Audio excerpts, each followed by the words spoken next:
High viewers. ఇప్పుడు Trump చేస్తున్న కంపు వల్ల, ఇంటర్నేషనల్ మార్కెట్స్ ఉంటే ఫ్లక్చుయేషన్స్ వల్ల ఇలా ఎటు నుంచి ఎటు తీసుకున్న బంగారం అన్నది బెస్ట్ ఇన్వెస్ట్మెంట్ అన్నట్టుగా అయిపోయింది. దాంతో ఈ రీసెంట్గా మరలా ట్రంప్ చేసిన హడావుడి ఉంది కదా, అది ఒకటి. అండ్ మిగతా దేశాలతో మనకున్న రిలేషన్స్ ఒకటి. ఈ క్రూడ్ ఆయిల్కి సంబంధించి మార్కెట్ ఉన్న ఫ్లక్చుయేషన్స్ ఇవన్నీ కలగలిపి బంగారంలో పెట్టుబడులు పెట్టద్దు అనుకున్నారు. ఆడే లక్ష గండం అనేది ఏదో గత 2 నెలలుగా up and down up and down up and down. లక్ష దాటిందా మరల వెనక రావటం, లక్ష దాటి మరల వెనక రావటం. ఈసారి లక్ష గండం దాటి ముందుకు పోతా ఉంది.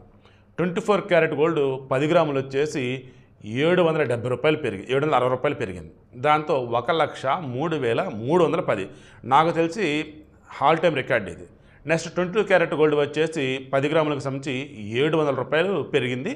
దాని మార్కెట్లో 94,700 రూపాయలుగా ఉంది. ఇక సిల్వర్ వచ్చేసి అలాగే స్టేబుల్గా ఉంది, 1,27,000 రూపాయల దగ్గర ఉంది కేజీ సిల్వర్ వచ్చేసి. 22 క్యారెట్ గోల్డ్ 10 గ్రాములు వచ్చేసి 94,700 రూపాయలు.